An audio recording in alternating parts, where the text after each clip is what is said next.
Warga Bikini Bottom harus tahu nih, pernah nggak sih kalian bertanya-tanya, kenapa di episode Karate Star tiba-tiba muncul dua sosok Patrick di akhir cerita? Sekilas, kita mungkin cuma menganggap itu lelucon kartun biasa, tapi ternyata ada penjelasan ilmiah yang cukup mengerikan di baliknya. Dalam episode Karate Star, Patrick sangat terobsesi dengan karate sampai tangannya bergerak sendiri di luar kendali dan menghancurkan apapun di depannya. Karena frustasi tidak bisa menghentikan tangan kanannya, Patrick akhirnya memutuskan untuk memotong tangannya sendiri. Nah, disinilah logika biologi dunia nyata masuk. Bintang laut memiliki kemampuan regenerasi yang luar biasa. Jika seekor bintang laut kehilangan lengannya, mereka tidak hanya bisa menumbuhkan lengan baru, tapi dalam kondisi tertentu, potongan lengan yang putus itu bisa tumbuh menjadi individu baru yang utuh. Proses ini disebut sebagai fragmentasi. Artinya, potongan tangan Patrick yang liar tadi tumbuh menjadi sosok Patrick yang baru secara mandiri. Coba perhatikan di akhir episode itu, salah satu Patrick masih terus menghancurkan barang dengan gerakan karate. Itu adalah bukti kuat bahwa Patrick itu tumbuh dari potongan tangan yang memang sejak awal tidak bisa dikendalikan oleh Patrick yang asli. Dan jika faktanya seperti itu, berapa banyak Patrick yang ada saat ini? Tulis di kolom komentar. Warga Bikini Bottom harus tahu nih, pernah sadar nggak Patrick selalu nyebut Finland secara random? Dalam beberapa episode seperti Prankendoodle dan Accident Will Happen, Patrick tiba-tiba teriak Finland. You okay, Patrick? Finland! Breakfast, green Finland. Tapi apa alasannya? Apakah Patrick sebenarnya fan rahasia negara Finlandia? Atau ini cuma kebiasaan absurd khas Patrick aja? Beberapa fans punya teori menarik. Ada yang bilang Patrick sebenarnya mau bilang fine atau baik-baik saja, tapi sengaja typo jadi Finland. Tapi yang lain percaya, ini memang sengaja ditaruh sebagai lelucon acak biar adegannya semakin lucu. Karena kita tahu sendiri, Patrick itu simbol kekonyolan sejati di Bikini Bottom. Jadi, setiap kali dia teriak Finland, bisa jadi itu cuma cara aneh Patrick buat nunjukin bahwa dia lagi bingung, sial, sakit, atau ya cuma pengen ngomong aja. Warga Bikini Bottom harus tahu nih, kenapa sih SpongeBob selalu mengganggu Squidward? Mungkin kalian pikir karena SpongeBob itu menikmati mengganggu orang lain, tapi sebenarnya SpongeBob bahkan nggak sadar kalau Squidward benci sama dia. Berbeda dengan Patrick yang jelas-jelas tahu kalau Squidward nggak suka mereka. Ingat adegan waktu Patrick bilang, Doesn't want to play with us. dan SpongeBob menjawab, No, Patrick, he's just not ready. itu nunjukin kalau SpongeBob benar-benar percaya kalau Squidward adalah temannya. Contohnya di episode The Salty Sponge. Saat SpongeBob membayangkan versi Squidward di pikirannya, dalam imajinasinya, Squidward sangat ramah, perhatian, bahkan saat itu mengatakan,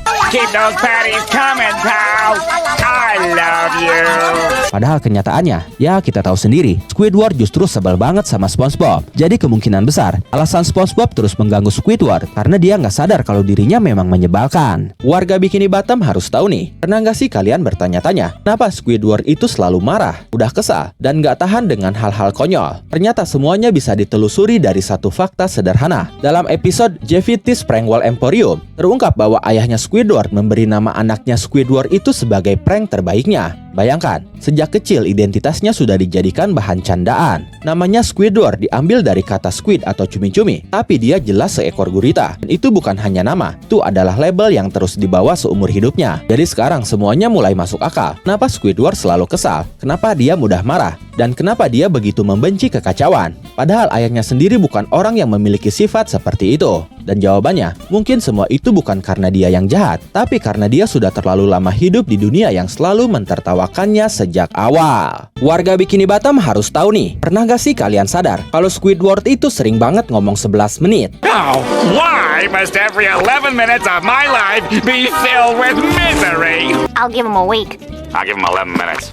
Sekilas terdengar biasa aja, tapi ternyata ada makna tersembunyi di balik kata-kata itu. 11 menit bukan angka yang Squidward ucapkan dengan asal. Faktanya, setiap segmen dalam satu episode kartun SpongeBob memang berdurasi 11 menit. Karena satu episode penuh berdurasi 22 menit. Dan biasanya dibagi menjadi dua segmen, dengan masing-masing berdurasi 11 menit. Nah, lucunya, Squidward sering ngucapin 11 menit seolah-olah dia tahu itu waktu yang dia butuhin buat bertahan sampai cerita selesai. Kayak dia lagi ngitung waktu mundur sebelum akhirnya segmen berakhir, iklan masuk, dan semua karakter bisa dalam tanda kutip istirahat dari tampil di TV. Jadi bukan cuma penonton yang paham durasi, tapi ternyata karakter di dalam acaranya pun seperti sadar bahwa mereka cuma punya waktu 11 menit saja untuk melakukan sesuatu. Warga Bikini Bottom harus tahu nih, pernah gak sih kalian bertanya-tanya, kenapa Tuan Krabs tidak pernah menyimpan uangnya di bank? Fakta ini terungkap dalam episode The Lost Mattress, di mana ternyata selama puluhan tahun, Tuan Krabs menyimpan seluruh hartanya di bawah kasur. bahkan membuat Squidward bingung dengan perilaku aneh bosnya itu. Awalnya kita kira, ya biasalah mungkin karena dia pelit, tapi ternyata alasannya jauh lebih aneh daripada itu. Tuan Krabs bukan hanya suka uang, dia punya ikatan pribadi dengan setiap dolar yang dia miliki, bahkan dengan koin 1 sen pun. Dan ini bukan sekedar keterikatan biasa, ini sudah mencapai level cinta. Hubungannya dengan uang benar-benar tidak normal. Jika dia dipaksa untuk memilih antara mengorbankan nyawa SpongeBob atau kehilangan 50 sen, ada kemungkinan besar dia akan memilih SpongeBob untuk dikorbankan dan menyimpan 50 sen itu. Bahkan jika uang bisa berbicara atau jika uang itu hidup dan berwujud wanita, SpongeBob sudah harus mulai memanggilnya Nyonya Krabs. Jadi sedalam itulah kecintaannya pada uang, sehingga dia tidak akan rela kekasih tercintanya terkurung di dalam brankas bank. Warga Bikini Bottom harus tahu nih, kalau nama asli SpongeBob sebenarnya bukan SpongeBob SquarePants. Ya, mungkin kalian berpikir namanya Robert, seperti yang pernah disebut Sandy atau Patrick. Robert, my dear, oh, it's no use. Kedengarannya memang lebih dewasa, tapi kenyataannya, asal-usul nama SpongeBob jauh lebih menarik. Saat karakter ini pertama kali dibuat, nama aslinya adalah SpongeBoy. Dan bahkan desain awalnya terlihat sedikit berbeda dari yang kita kenal sekarang. Sayangnya, tim hukum Nickelodeon menemukan bahwa nama SpongeBoy sudah terdaftar hak cipta oleh pihak lain, jadi mereka terpaksa menggantinya. Dari situlah nama SpongeBob SquarePants akhirnya lahir. Namun menariknya, nama SpongeBoy tidak benar-benar hilang. Nama itu masih muncul sebagai Easter egg di beberapa episode. Dan bahkan kadang-kadang ada karakter yang secara tidak sengaja menyebut SpongeBob dengan nama SpongeBoy. Oh, Mr. Krabs? SpongeBoy, me Bob! Warga Bikini Bottom harus tahu nih, dalam episode Pizza Delivery, kita melihat SpongeBob menjadikan batu sebagai kendaraan. Ini sangat tidak masuk akal dan terlihat seperti sebuah lelucon kartun. Karena bagaimana bisa batu yang awalnya diam tiba-tiba bisa meluncur seperti kendaraan. Tapi ternyata adegan ini mengambil referensi dari fenomena nyata di Death Valley, California, yang dikenal sebagai Sailing Stone.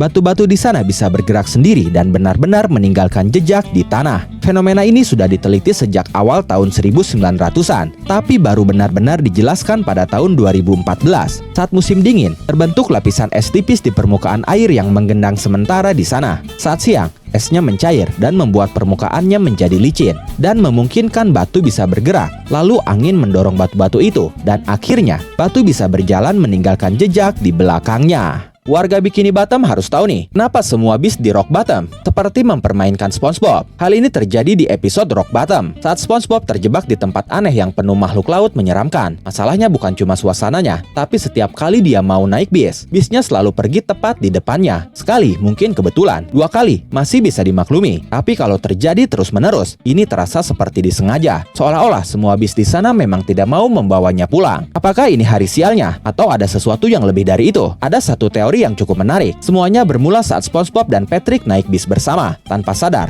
SpongeBob terus memukul sopir bis dengan balon berulang kali, sampai sopirnya babak belur. Nah, dari sini semuanya mulai masuk akal. Sopir itu mungkin sengaja menurunkan SpongeBob di Rock Bottom, dan kemudian memberitahu sopir bis lainnya untuk tidak mengangkutnya. Makanya, tiap kali SpongeBob mencoba naik bis, mereka langsung pergi. Sementara Patrick, dia tetap bisa naik dengan santai, seolah-olah tidak terjadi apapun. Warga Bikini Bottom harus tahu nih, ternyata ada 2 karakter misterius yang pernah muncul di dunia SpongeBob, yaitu Dirty Dan dan Pinhead Larry. Tapi siapa sebenarnya mereka? Dalam episode Survival of the Idiot, SpongeBob dan Patrick masuk diam-diam ke rumah Sandy saat dia sedang hibernasi. Padahal sudah jelas-jelas ada papan bertuliskan Keep Out. Lalu mereka mendengar Sandy mengigau dalam tidurnya. Sandy mengatakan dia sedang memburu 2 bandit legendaris, yaitu Dirty Dan dan Pinhead Larry. Patrick dan SpongeBob bukannya takut, malah bermain peran jadi kedua penjahat itu di salju. Sampai akhirnya mereka bertengkar hebat perihal siapa yang boleh menjadi Dirty Dan tanpa sengaja membangunkan Sandy yang langsung mengamuk tanpa ampun. Nah, siapa sebenarnya Dirty Dan Pinhead Larry ini? Apakah mereka hanya karakter hayalan dalam mimpi Sandy? Atau bisa jadi mereka adalah sosok nyata dari masa lalu Sandy di Texas yang pernah benar-benar membuat kekacauan di sana, dan kini wajah mereka terpatri dalam mimpi buruk Sandy selama hibernasi? Atau bisa juga Dirty Dan Pinhead Larry adalah alter ego liar dari Patrick dan SpongeBob sendiri, yaitu versi liar dan tak terkendali mereka.